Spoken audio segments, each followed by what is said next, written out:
Welcome to episode 3 of Mistwind. If you already remember what happened last time, then feel free to skip the recap. Last we left off, Eleanor ditched Charles after dropping off Caroline and raced back home on Banana, the horse. I love Banana, you love Banana, everyone loves Banana. Eleanor asked her dad a bunch of questions about magic, but in his frantic search for his missing book, he ended up hurting her. Yikes. Frederick couldn't really give Eleanor the answers that she wanted, but before he left, he did tell her that there are dangerous people who don't want them to know about magic.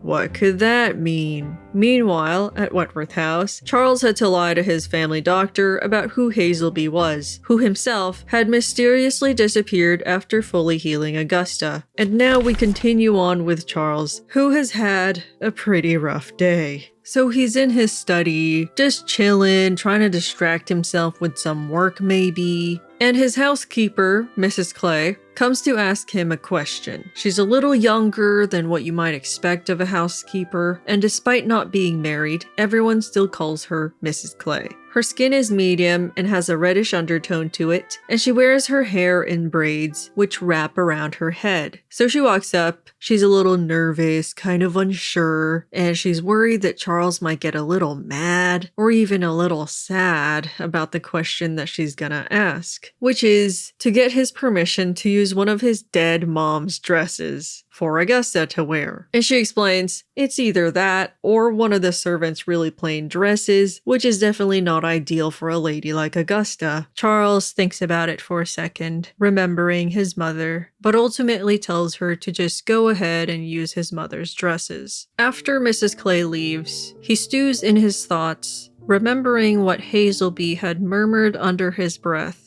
about magic being able to heal wounds. And he wonders to himself, if magic can heal injuries, would it also be able to heal sickness and disease? Could it have done something all those years ago? But he shakes himself out of his thoughts, avoiding those painful memories.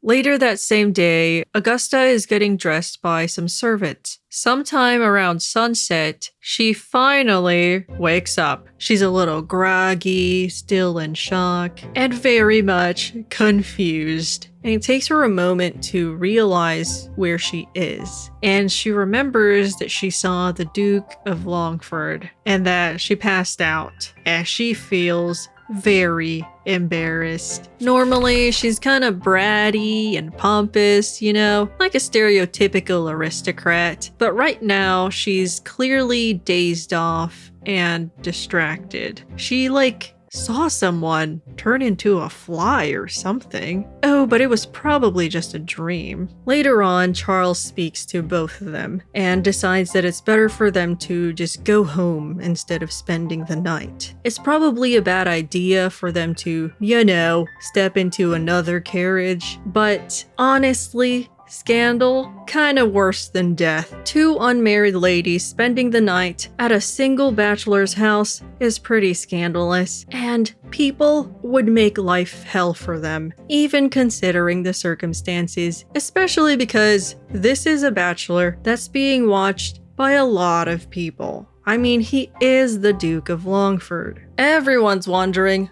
who will be the Duchess of Longford? So Charles assures them, you'll take one of my carriages, you'll take my horses, and I'll have one of my coachmen drive you to your father's house. Augusta attempts to hold herself high, like she normally does, but Charles and even Caroline can tell that she is not completely there mentally, and she's absent somehow, still thinking back on whatever it was that she saw. But she manages to snap back to her normal demeanor, and she tells Charles, the maids, they told me that this is your mother's dress, and I will make sure to take care of it and return it to you in good condition. And he just tells her, it's all right, you can take your time to recover. You don't have to worry about the dress. Just get well. Caroline also thanks him, but she's very hesitant in bringing up Eleanor. But she still pushes herself to do it.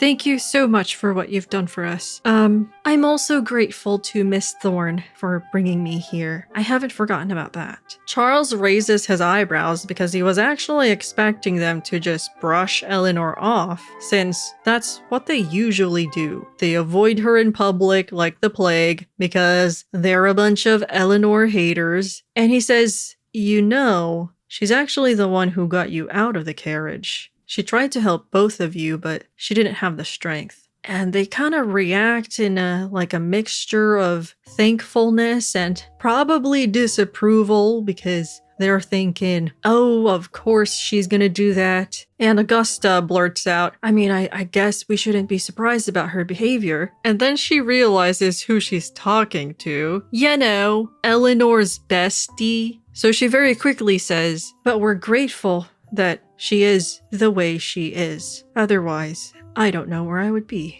Charles can tell this is out of their element, being genuine and being nice, and he's like, well, I guess that was a compliment. Caroline meekly speaks up, almost embarrassed. As you might know, Duke, we don't have the best relationship with Miss Thorne, and if it's not too much of a hassle, we would appreciate it if you can give her our thanks. But Augusta jumps in and is like, well, we can also do it directly. The first chance we get. And she's just trying really hard to please Charles, I guess, and have a good impression. Because that's really who Augusta is. She is the embodiment of someone who was raised as a lady in this society. Charles is just like, sure, I will tell her, but I'm sure she would appreciate it if you told her yourselves. And he's just trying to be cordial, but really he's thinking, wow, they are kind of a mess. But it's honestly a lot better than what he was expecting from these two, since they never mention Eleanor in a good light, so this is an improvement. Finally, he sends them off by telling them that he sent a messenger to their father ahead of time so that he knows what happened and he knows what's going on. And then using one of his carriages, his horses, and a coachman, they finally leave. Charles heads to his drawing room and just sinks into the sofa. He takes a very deep breath, finally being able to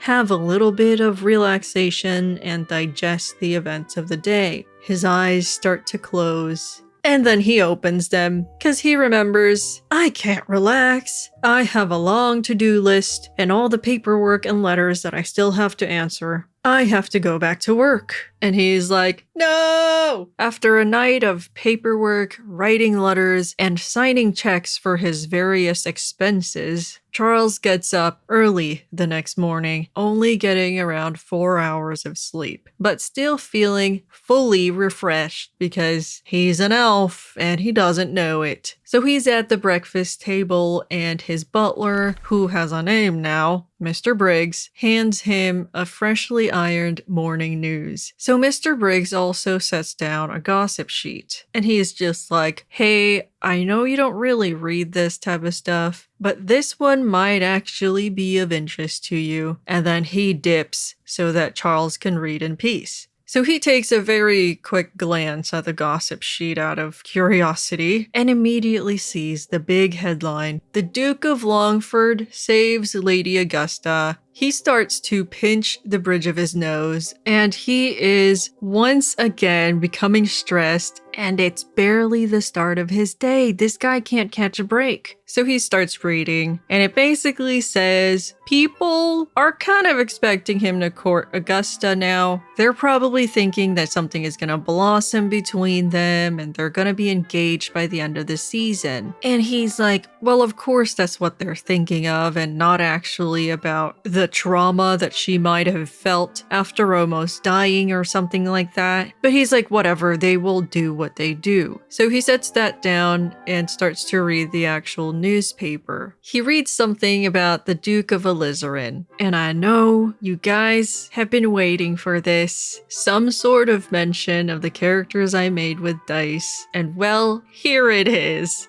So the Duke of Alizarin has been caught in some sort of brawl on the street, and he's like, well, that's kind of weird. The Duke of Alizarin is not very violent. He's just not that type of guy. He's usually a little more mellow or kind of boring, and he doesn't really get into a lot of trouble. So one of Charles's motives that I rolled up when I was creating his character is actually support the populace. He's usually in favor of laws and propositions that improve the lives of the common people. And the Duke of Alizarin is also on the side of reform. So they see each other as political allies because they have a place in the Council of the King. So there you go, a little bit of politics sprinkled in. The last thing that Charles thinks about is maybe all of this news about the Duke of Alizarin getting into a fight can get cleared up at their ball tonight that they're hosting, the Alizarin Ball. And I know a lot of you guys are excited for that, and I'm just hoping to deliver. After breakfast, Charles is preparing to leave so he can go to Eleanor's house and tell her everything that happened yesterday. But as he's getting ready, he receives a letter from the Earl of Whitebrook, Caroline and Augusta's dad. And it's basically just a really short letter. There's like not even a drop of genuine gratefulness in it.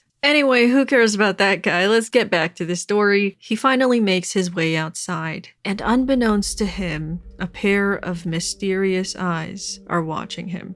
Who could that be? A lot of people secretly watching other people here. Charles is about to head into his carriage, but when his coachman opens the door, he sees that there's a man in there already. It's this guy wearing a trench coat and sunglasses, and he's waving to him like, "Hi." And Charles is like, "Who are you?" And the guy says, "My name is Esponsor, and I'm here to tell you about today's sponsor, Unveil. I don't know who you are, but get out of my carriage." And he says, "Don't worry, Your Grace, I will. But first, did you know that Unveil has a mobile app now?" For the most part, Charles is a little unfazed by this because, I mean, it's the capital city. Lots of crazy things happen here. But Esponsor continues on. "So far, the app feels super smooth. They have a tab dedicated to the community where you can answer the question of the day or see people's featured OCs, worlds, and writing. Ayeoops thinks it's really nice because instead of doom scrolling, she could just look through all your characters, worlds, and writing. You have your own page, you know. The Duke of Longford."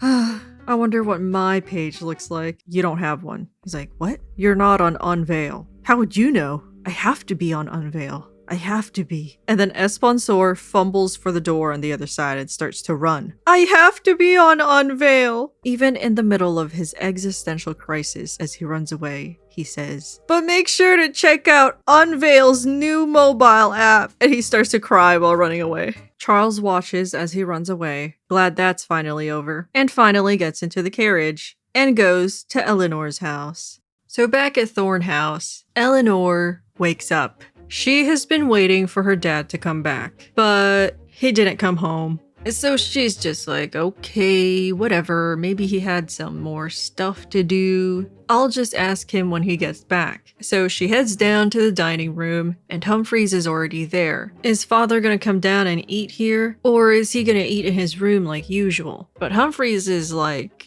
he's actually not home yet. And she's like, still? And she starts thinking, well, that's kind of weird. And then her mind wanders to the small chance that her mom didn't actually reject him. And she's like, I don't want to think about my parents spending the night together. So she just brushes it off and is like, maybe he went to go buy the book that he lost. And it just took a while. And then Humphreys comes up and hands her a gossip sheet. Eleanor is like, Humphreys, you know I don't read this kind of stuff. And she tries to swat it away. But he tells her, you should see this one, okay? It's about you, girl. And she's like, huh? And then she takes a look. She sees some stuff about Charles and is like, yeah, he's a hero, whatever. And then she turns to him and she's like, how do they get these out so fast? This just barely happened yesterday. Do they just like scribble their articles down while they watch everything happening or something? And then Humphreys shrugs and he's like, the pamphlet isn't called The Confidant for no reason. They advertise daily news. And Eleanor gives him a look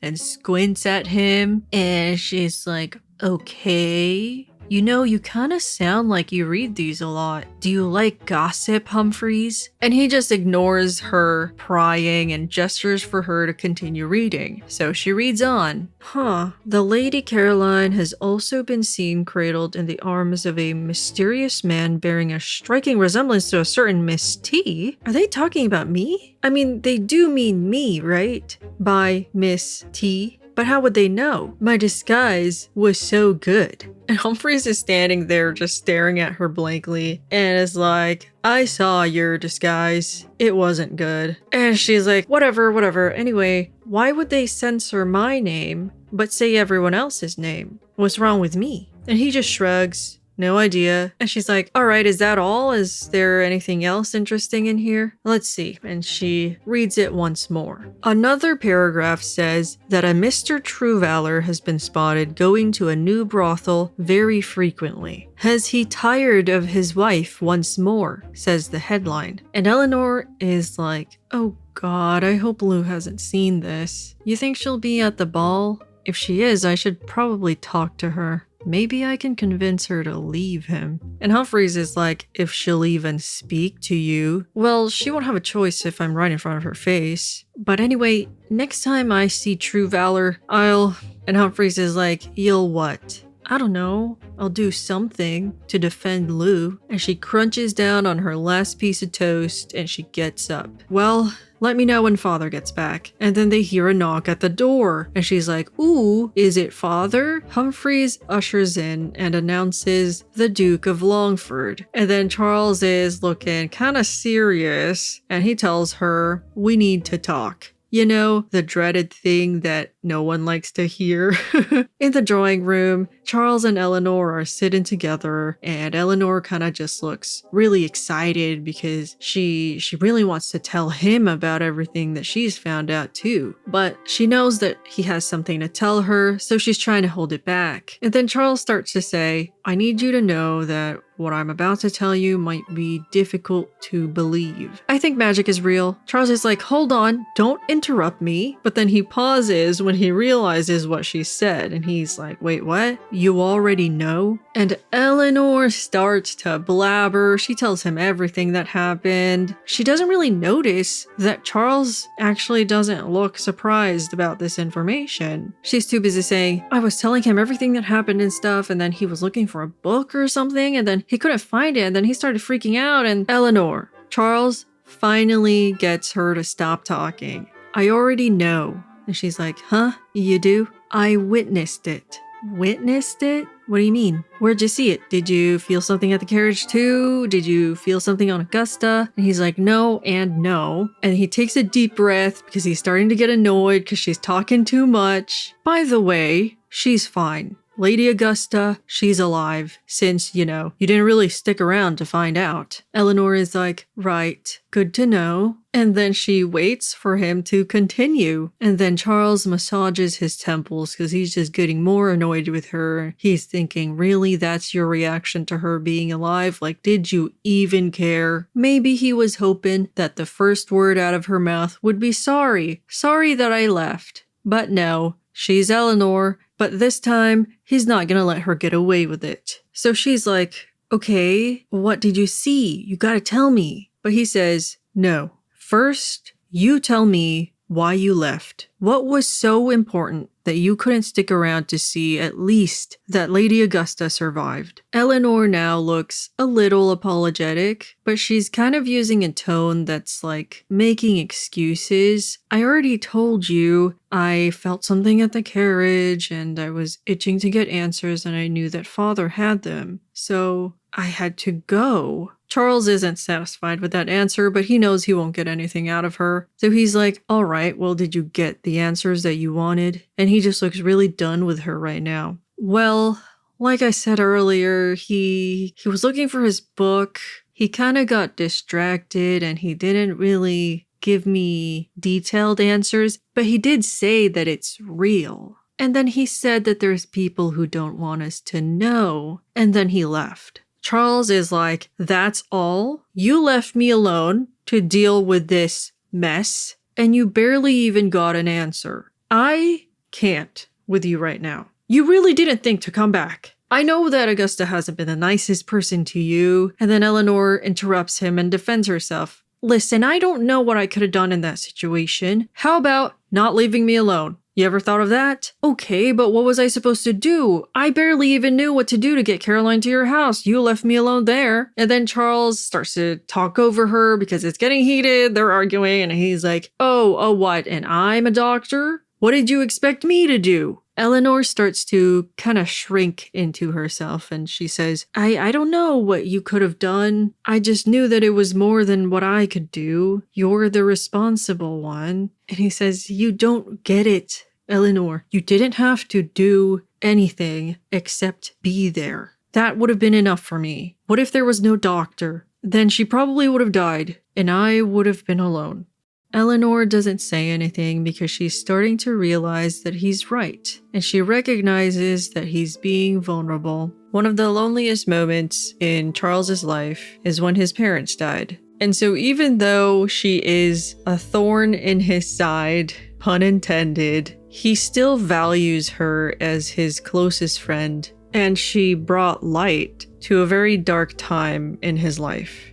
And she rubs her bruise, remembering the events of yesterday, and apologizes to him. I'm sorry that I wasn't there. You hate being alone in difficult moments, and I should have been there.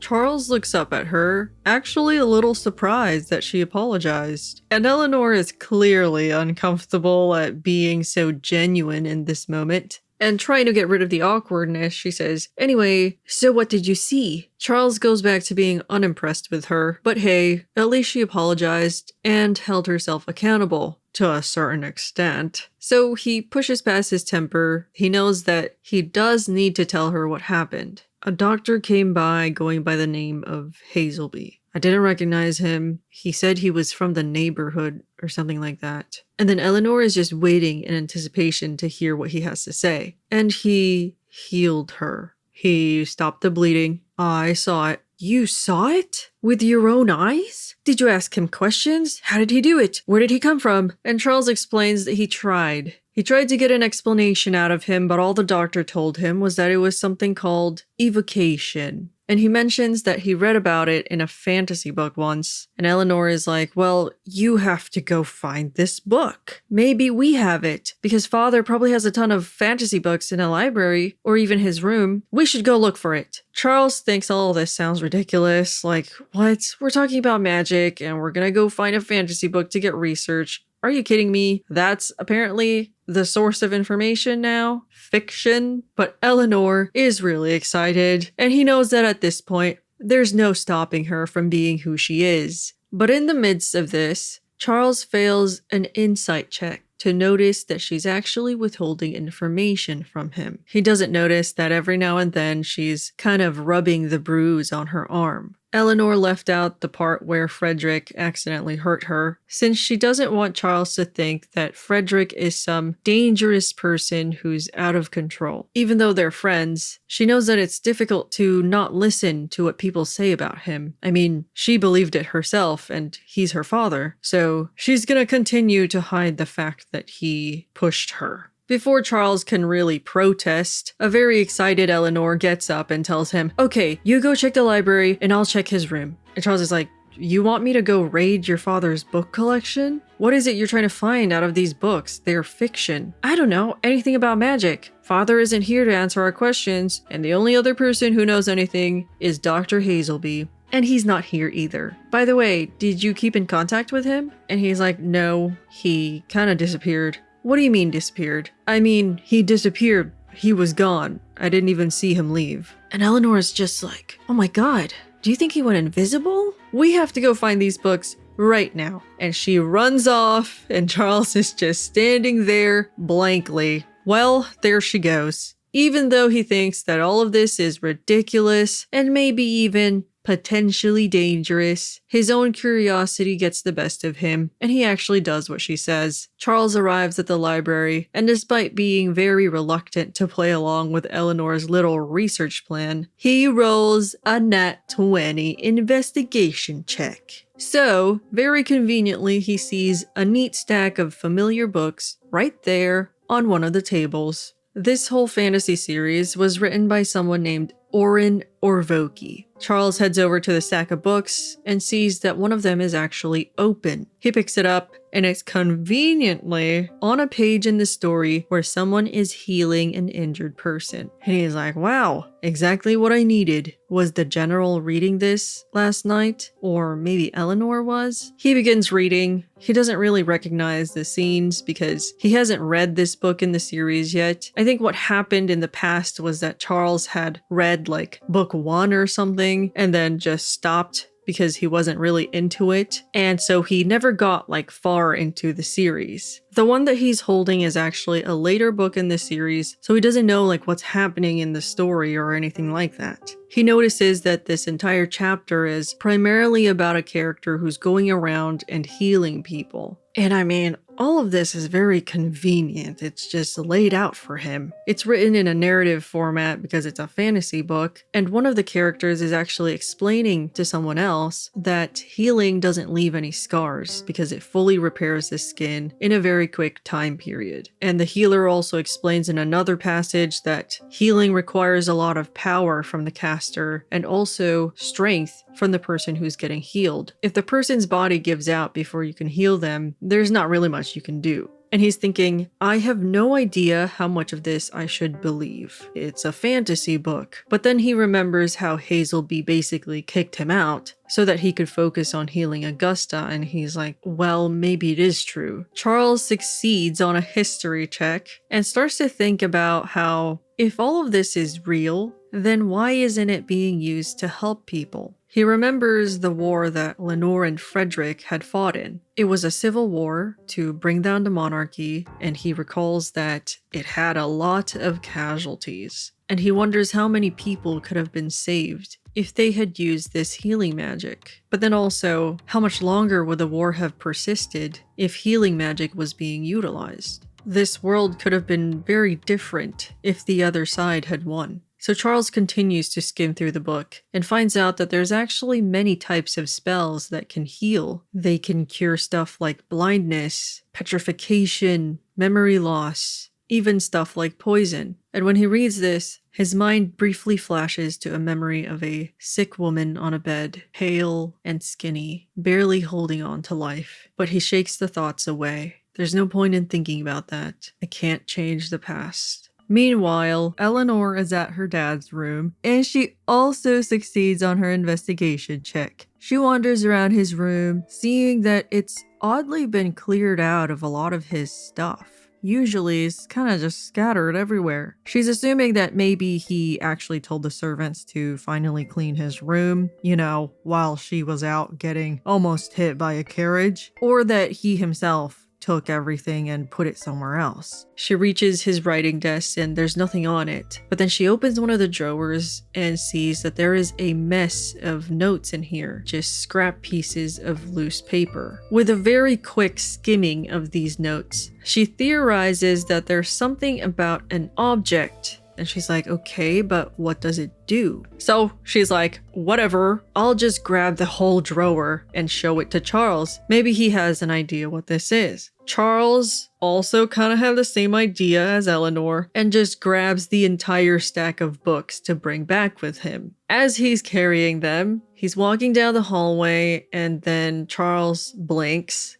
Suddenly, the books are gone. Charles is stunned. He's like, what the heck just happened? The books have straight up vanished into thin air, save for one, which is still in his hands. He just stops in his tracks. He's panicking a little. He turns around thinking, did I drop them? There's nothing here. He looks down at the one still in his hand and sees that the title says The Sword of Vengeance. It's book number 2 in this 8-part series written by Oren Orvoki. He blinks again, still dumbfounded by the books disappearing out of nowhere. And then he starts to get a super bad feeling, like just a wretched, horrible feeling in his gut. Panic and fear. Charles turns around in one last-ditch effort, trying to see again if he just dropped them. He makes a perception check and gets a 19, but it's a failure. As he stands there stunned,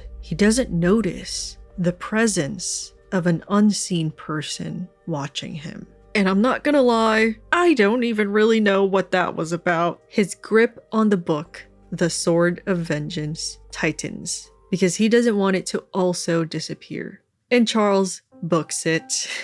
He runs to wherever Eleanor might be. He catches her in the hallway outside Frederick's room, where she was just making her way down to meet up with him. And she's like, hey, I found some stuff. And she waves around the drawer that she has, I guess. And then she sees it, the ghastly look on his face. And she's like, whoa, what happened to you? You look like you've seen a ghost. And she peers at him. She's about to poke him just because she's annoying like that. My God, you're so pale. And as she says that, Charles pushes the Sword of Vengeance into her. And he's like, take it. What happened? And Charles says in a shaky breath, the books, they disappeared from my hands into thin air. And she's like, what are you talking about? What, like magic? I don't know, but clearly something is going on. There has to be a reason why the books disappeared. You said your father mentioned that there might be people who don't want us to know. Eleanor says, are you saying that those same people are the ones who made the books disappear? I don't know. It's the only way I could make sense of anything that's happening here. They were your father's books. All of them were written by the same person. One stayed in my hand. Eleanor looks at the book and kind of just shrugs. Well, then it must be important, so we should read it. Anyway, this is what I found. And then she holds up the drawer. They say something about a magical item or something. You know I'm a bit of a nerd like my father, but this is out of my expertise, so maybe you can help me. They're back at the drawing room, where Eleanor has laid out the loose pieces of papers. Charles is sitting there, staring blankly ahead. Eleanor had somehow convinced him to help her look through the notes, despite Charles being kind of shaken up about the whole books disappearing thing. She hands him a piece of paper, and she's like, skim through this one, see if you can find anything. He takes it, and actually recognizes some words from the passages that he had read. He sees something about the School of Evocation, which is what Hazelby had talked about. Whatever this is, your father thinks it could be helpful because it has the ability to heal. God, this all sounds ridiculous. They have no idea what the object is or what it looks like because Frederick didn't sketch anything out. Charles says his notes are just kind of scribbles, so it's difficult to read, but I can make out the word healing. Eleanor hears that and says, okay, this page says something about the School of Abjuration. Have you read anything about that? And he says that it doesn't sound familiar. Did you manage to get a look at what the books were? The ones that disappeared?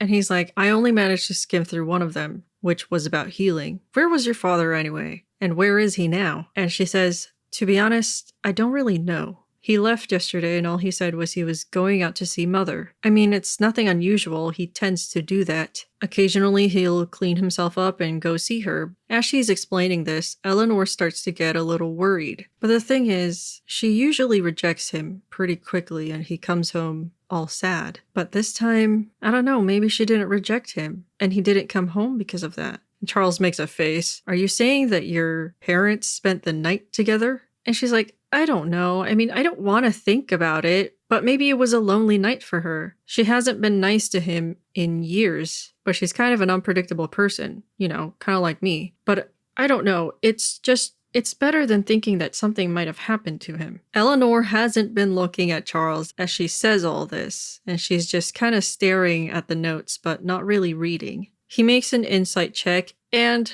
well, rolls a nat 20. He knows his bestie, and he can very easily detect that Eleanor is starting to get a little alarmed. He remembers the panic and fear that he felt when the books randomly disappeared, and now he thinks maybe Eleanor is thinking that her dad disappeared too. He doesn't know the truth, but he's gonna try and at least ease her worries. She turns to look at him, and now he can clearly see the worry in her face. Look, I don't know what happened, but stop thinking about it. You're going to start to overthink and flip through all the possibilities, and you'll only make it worse for yourself. Give it some time. He'll turn up sooner or later. He succeeds on a persuasion check and manages to calm her down. They continue to look through these notes and piece together a little bit more of information. All her worries have kind of faded and have been replaced with excitement. She says, I don't know about you, Charles, but I want to know more. I mean, this might be the best thing that's happened in my life. It's been so boring so far, and now magic is real? I don't know whether to be afraid or not because the first magical thing in my life was involved with the possible death of Lady Augusta. But then lo and behold, Dr. Hazelby heals her at your house. And then what? Books start disappearing out of your hands? What else can you do with magic?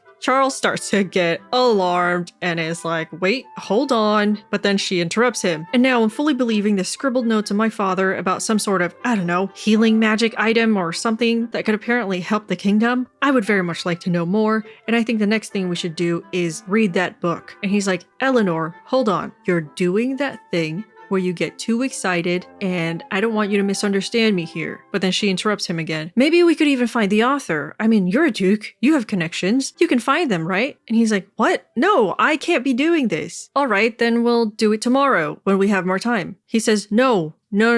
He gets up and distances himself from her. You're too much right now. Come on, Charles. Are you saying that you're not even a little bit curious about any of this? You've seen the magic with your own eyes. I haven't. I've only felt a crumb. And he says, it doesn't matter. You're not understanding me. You're not listening. Don't lie, Charles. I know you're interested. She rolls a persuasion check, but she rolled a 3. Charles says, no, I'm not getting more involved. Eleanor herself is starting to get a little bit annoyed. And she says, stop being a stick in the mud like you always are. And he's like, what? What did you just say? This might be the most exciting thing that has happened in our lives, and you're just brushing it off. Magic is real, Charles. It's real, and you've seen it. And he says, can't you see that this could be dangerous? My first interaction with magic was someone almost dying. No, she says, as she stands up. Your first interaction with magic was someone's life getting saved. Save, Charles. This could help people. And then he starts talking over her. They're talking over each other. And what about you? Your first interaction with magic was getting zapped by a carriage, which was about to run you over. And somehow that's good. And she says, but this could help people. That's probably why Father has been so obsessed with it. It can improve lives, Charles. Don't you remember what you read in that book about healing? You said that sickness can also be healed. And he starts to walk away from her, but she keeps going. Didn't that make you wonder what could have happened if you knew about magic back then? Things could have been different. Don't bring her up. Charles glares at Eleanor, and she actually shuts up. This is final. I'm not getting involved. You can ask your father whatever you want. You could read about whatever you want, but don't drag me into it. But she tries again. But imagine what else magic can do and how it can help people. But Charles starts to shake his head. From the things I've seen, I don't want to see any more of it. You think that this is all sunshine and rainbows because you didn't see the ugly side of it. He turns around and starts to walk away from her. I know that I can't stop you, just as you couldn't stop your father, but I am warning you that this is dangerous. Eleanor shakes her head and says, I still think you're blowing this out of proportion. Blowing this out of proportion? That could have been you bleeding in my arms. She's a little stunned, and she thinks, wow, I guess he does care about me. She knows why he doesn't want to risk anything, because if she were to go and get herself hurt, then he would be alone. With all of that, Charles rolls a persuasion check, but he fails. So she's standing there knowing that despite everything that he said, she's not going to stop. She's not going to let her father be alone in this pursuit of magic. She's not going to let him be ridiculed by himself anymore. If he was going to get mocked by society, then Eleanor would be right there next to him. Charles takes her silence as a confirmation that he hasn't convinced her. And he says, I guess I'll see you at the ball. And he leaves. Eleanor knows that she has messed up. They haven't fought this badly in a really long time, and she hasn't seen him be that vulnerable since his parents died. But she had to stay true to herself, and she knows that she's not going to stop, and it wouldn't have done any good to lie to Charles. So then she plops down on the sofa and basically sulks in the aftermath of their argument. And outside, Charles is leaving. He's angry, too angry, and he fails to once again notice the presence of someone watching him. Ooh. And that is it for Mistwind episode 3. Next time, we'll get to see the extravagance of the Duchess of Alizarin, and hopefully I can draw all of it. And maybe we might even see the king or queen. So yeah, thank you so much for watching or listening, and don't forget to like and subscribe. And I'll see you next time. Goodbye!